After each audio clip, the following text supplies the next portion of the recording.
जगपाल प्रबोधन दिशा न्यूज मध्ये आपले स्वागत। नव्या युगाची नवी दिशा देणारी प्रबोधन दिशा न्यूज। नवी मुंबई युवक काँग्रेस तर्फे क्रांती हक्क मोर्चाचे आयोजन करण्यात आले आहे। नवी मुंबई जिल्हा उपाध्यक्ष अनिकेत म्हात्रे यांच्याशी आपण जाणून घेणार आहोत। मुंबई जिल्हा युवक काँग्रेस कमिटीच्या वतीने 13 ऑक्टोबर रोजी जे आहे वाशी येथील विश्वदास भावे नाट्यगृहामध्ये आम्ही काहीतरी कर नवी मुंबईकर ही लोकचळवळ सुरू केली होती आणि या लोकचळवळीच्या माध्यमातून जवळपास 3 ते 4 महिन्यांमध्ये आम्ही 33 चौकसभा पार पाडल्या आणि या चौकसभेच्या माध्यमातून नवी मुंबई शहरातील अनेक नागरिकांनी जे आहेत त्यांना भेडसावणाऱ्या समस्यांबाबतीत जे आहे आमच्याकडे तक्रारी त्यांनी आम्हाला दिल्या। त्यामध्ये प्रामुख्याने आपल्याला माहित असेल की आरोग्याच्या व्यवस्थेच्या बाबतीत जे आहे नागरिकांमध्ये खूप मोठा असंतोष आहे। आपल्याला माहित असेल की वाशी, ऐरोली, नेरूल आणि बेलापूर या ठिकाणी जे अद्यावत असं खर्च करून हॉस्पिटल्स बांधले, परंतु हवी तशी सुविधा त्या ठिकाणी जी आहे ती हॉस्पिटलमध्ये उपलब्ध नाही। हॉस्पिटलमध्ये बघायला वाशी येथील मुख्यालय जे आपलं हॉस्पिटल आहे त्या ठिकाणी सर्व प्रकारचे ब्लड टेस्ट होत नाही। त्या ठिकाणी कुठलं मोठा आजार असेल तर त्या व्यक्तीला जे आहे मुंबईला त्या ठिकाणी जे आहे सोमया, सायन किंवा केम हॉस्पिटलला पाठवलं जातं।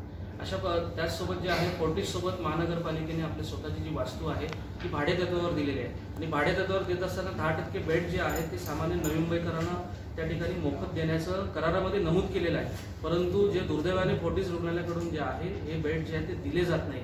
अशा तक्रारी ज्या आहेत आरोग्याच्या बाबतीत आपल्याला नवी मुंबईकरांनी मांडल्या। त्याचसोबत आपल्याला माहिती असेल की आपल्या शहरामध्ये जवळपास 23 नागरी आरोग्य केंद्र आहेत, परंतु हे नागरी आरोग्य केंद्र जे आहेत ते दुपारी 2-3 वाजले का हे बंद होऊन जातात। आपली प्रामुख्याने जे आहे आरोग्याच्या बाबतीत ज्या सन्माननीय आयुक्तांना आपण भेटलो आणि त्यांना निवेदन दिलं की कुठेतरी या सर्व प्रकारचे जे ब्लड टेस्ट असतील, MRI त्या ठिकाणी झालं पाहिजे।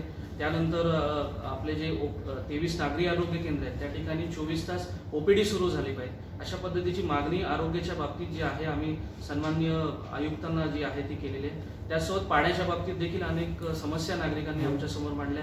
आपल्याला माहित असेल 450 MLD पाणी पुरवठा मोरबे धरणातून होतो आणि 65 MLD जो आहे पाणी पारवी धरणातून होतो, परंतु अनेक भागांमध्ये जे आहे तो पाणी जो आहे पुरवठा व्यवस्थित होत नाही आहे। त्या संदर्भात देखील आपण आयुक्तांना एक निवेदन दिलेलं आहे। शिक्षण विभागाच्या बाबतीत बोलायचं झालं तर नवी मुंबई महानगरपालिकेच्या जिथे महानगरपालिकेच्या शाळा आहेत त्या ठिकाणी आज अकॅडमिक इयर संपत आला तरी सुद्धा विद्यार्थ्यांना जे आहे ते गणवेश आणि बॅग्स जे आहेत ते अजूनपर्यंत मिळाले नाही। तर ह्या सगळ्या गोष्टींना घेऊन जे आहे आपण सन्माननीय आयुक्तांना 19 तारखेला जे आहे जानेवारीच्या भेटलो होतो आणि निवेदन दिलं होतं आणि त्यांना आवाहन केलं होतं की आपण या 8 ते 10 दिवसात जे आहे या समस्यांवर कुठेतरी तोडगा काढावा आणि त्यांना त्या ठिकाणी जे आहे पाण्याच्या बाबतीत असेल, आरोग्याच्या बाबतीत असेल किंवा मग इतर शैक्षणिक बाबतीत असेल कुठेतरी त्या समस्या सोडाव्या असं त्यांना निवेदन दिलं होतं।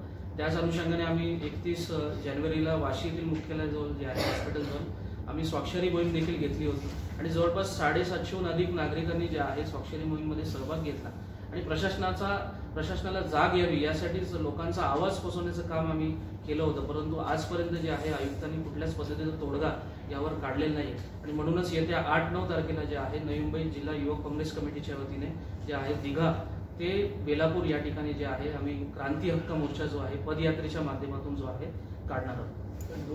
पण बघाल तर 8 तारखेला आपण हा मोर्चा सुरू करतोय आणि लोकांना कुठेतरी जागृत व्हावं पुन्हा आणि लोकांना आमच्यासोबत इतर नवी मुंबई शहरातील नागरिकांना सोबत घेऊन प्रशासनापर्यंत आवाज त्यांचा पोहोचावा यासाठी जे आहे पदयात्रेच्या रूपामध्ये आपण हे क्रांती हक्क मोर्चा काढतोय। आणि आपण इतिहासात बघाल तर जिथे जेव्हा पदयात्रा निघालेल्या आहेत तेव्हा नवीन क्रांती जी आहे त्या ठिकाणी घडलेली आहे आणि म्हणूनच नवी मुंबई जिल्हा युवक काँग्रेस कमिटीच्या वतीने जे क्रांती हक्क मोर्चा आम्ही काढतो त्या मोर्चाला विश्वास आहे की या मोर्चातून जो आहे निश्चितच प्रशासनाला जाग येईल, कारण आम्ही ज्या गोष्टींची मागणी केलेली आहे ती प्रॅक्टिकल गोष्टी ज्या आहेत होणाऱ्या गोष्टी आहेत। या ब्लड टेस्ट सारखी होणारी गोष्ट आहे, MRI सुविधा आपण देऊ शकतो, फोर्टिस सोबतचा करार रद्द होऊ शकतो, अशा या होणाऱ्या गोष्टी आहेत। पाण्याच्या बाबतीत झालं मोरबे धरणामध्ये आजही पाण्याचा साठा मुबलक आहे। ह्या सगळ्या ज्या आहेत होणाऱ्या गोष्टी आहेत, म्हणून आम्हाला विश्वास आहे की मोर्चाच्या माध्यमातून प्रशासनाला निश्चितच जाग येईल। दिघा येथून जो आहे मुकुंद कंपनीच्या माध्यमातून तिथून निघेल, त्यानंतर ऐरोली सेक्टर 4, सेक्टर 5 सहकार बाजार, त्यानंतर मग गोटोलीचं सालवी नगर असेल, त्यानंतर मग घनसोलीचं चौक असेल, त्यानंतर घनसोली DMart, घनसोली दर्गा, त्याच्यानंतर दुपारचं जे हॉल्ट असणार आहे ते आम्ही शेतकरी समाज मंदिर कोपरखेरण्याचं त्या ठिकाणी आम्ही करणार आहोत। 3 तासाचा तो ब्रेक असेल, त्याच्यानंतर 3:30-4 वाजता आम्ही पुन्हा ज्या आहेत महानगरपालिकेच्या दिशेने निघणार आहोत. कोपरखिरणा मार्गे वाशी, त्याच्यानंतर तुर्भे आणि मग सानपाड्याच्या दत्त मंदिरात जे आहे आम्ही राहण्याची व्यवस्था त्या ठिकाणी केलेली आहे रात्रीची 8 तारखेची. मग 9 तारखेला जे आहे सकाळी पुन्हा आम्ही 6 वाजता चालत निघणार आहोत आणि मग सानपाडा, जोईनगर, नेरूळ, सीवूड्स मार्गे जे आहे ते आम्ही महानगरपालिकेच्या दिशेने सकाळी 10-10:30 पर्यंत त्या ठिकाणी पोहोचणार आहे.